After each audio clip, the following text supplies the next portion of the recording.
Imagine standing in the center of a grand ballroom, surrounded by 200 of the city's most elite power players, while clutching the shredded remains of a $30 department store dress. What? The Why did you stinging do heat on that? your You cheek deserved it. Stop isn't from the crying. overhead I crystal hate you. chandeliers, but from the hand of the woman who was supposed to be your future mother-in-law. She just called you trash in a voice loud enough for every socialite to hear, and the man you thought was your soulmate, the man you planned to spend your life with, is standing just 3 feet away. He isn't moving. He isn't speaking. He is watching your humiliation unfold in total, deafening silence. They thought they were bullying a nameless, penniless girl with no one in her corner to fight back. They were wrong. While they were busy recording your shame for their social media followers, a black helicopter was already clearing the hotel roof. The man stepping out of that aircraft wasn't coming for the party. He was coming to burn their entire world to the ground. But to understand the weight of the revenge, you first have to understand the depth of the lie that started it all. Before we go further, let us know in the comments where you're watching from. We'd love to hear from you, and don't forget to hit that subscribe button so you never miss any of our upcoming videos. In the high-stakes world of Manhattan's real estate royalty, the Sterling name carried a weight that could open any door or crush any rival.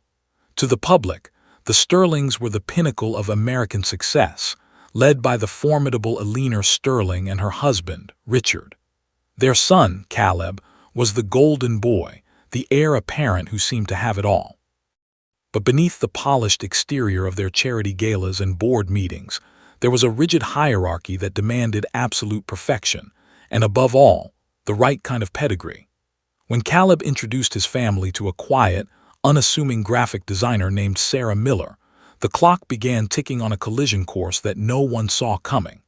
Sarah lived in a modest apartment, drove a 10-year-old sedan, and seemed entirely unimpressed by the Sterling fortune. To Caleb, she was a breath of fresh air in a world of plastic smiles. To his mother, Eleanor, she was a virus that needed to be eradicated before she could infect the family bloodline.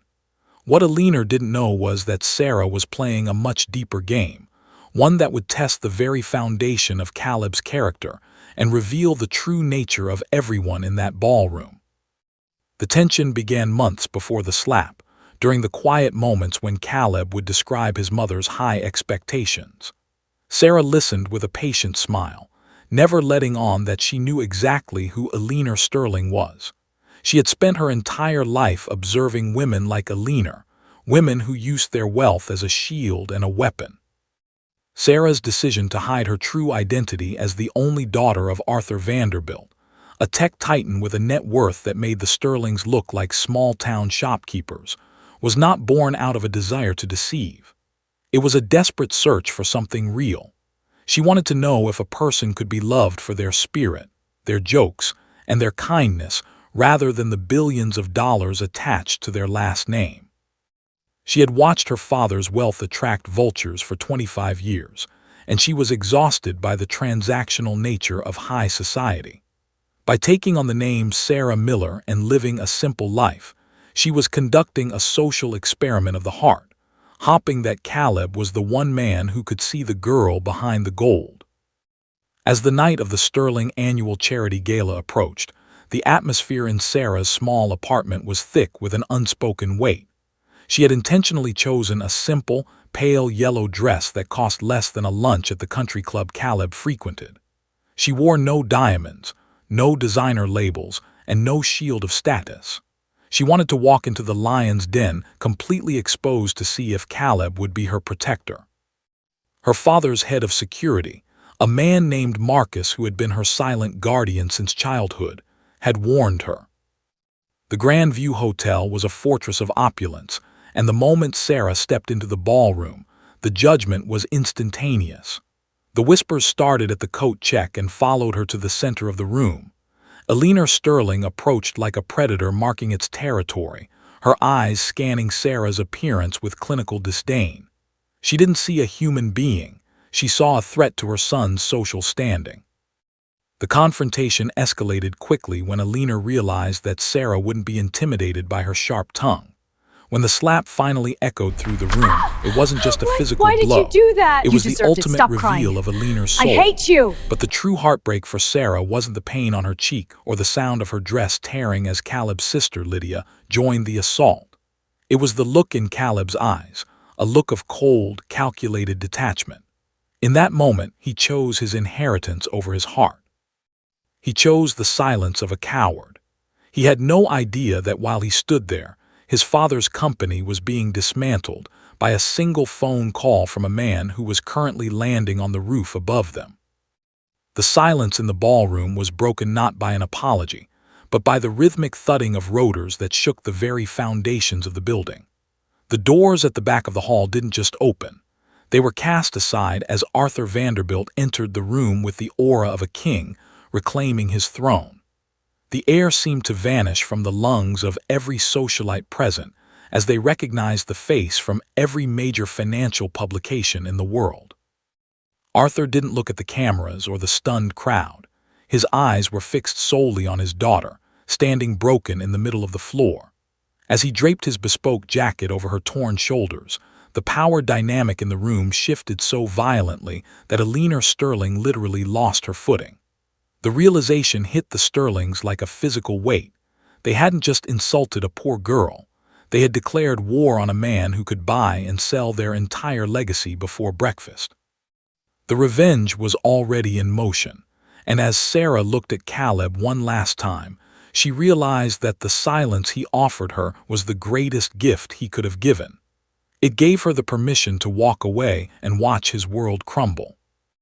The aftermath of that night was a masterclass in swift, clinical justice. Arthur Vanderbilt didn't need to scream or make a scene. He simply moved his fingers across a screen and watched the Sterling empire dissolve. By the next morning, the real estate contracts that were the lifeblood of the Sterling firm were being canceled one by one. The social media footage that Alina's guests had recorded in hopes of mocking a nobody became the primary evidence in an assault case that would dominate the headlines for months. Caleb tried to reach out, sending frantic messages claiming he was shocked and overwhelmed, but Sarah never replied. She didn't need to. The man she had loved was a fiction, a character she had invented in her hopes for a normal life. The reality was a coward who stood by while his family tore a woman down. As Sarah sat in the back of her father's car, looking out at the city skyline, she felt a profound sense of clarity. The experiment was over. She had found the truth, and while it was painful, it was the only thing that could truly set her free to find a love that didn't require a mask. I want to know what you think about Sarah's choice. Would you have stayed in that ballroom and let the truth come out on its own, or would you have walked away the moment Caleb stayed silent? Have you ever had a moment where someone showed you exactly who they were when they thought you had nothing to offer them? Let us know in the comments below because your stories of resilience are what keep this community growing. If this story moved you, please hit that like button and share it with someone who needs to remember their own worth today. And if you're ready for the next deep look into the mysteries of human character and the high-stakes world of hidden identities, stay tuned. We have another incredible story coming your way very soon that involves a hidden inheritance and a betrayal that took 20 years to uncover. You won't want to miss it. Subscribe and turn on those notifications so you're the first to know when it drops. Until next time, remember that your value is never defined by the price of your dress.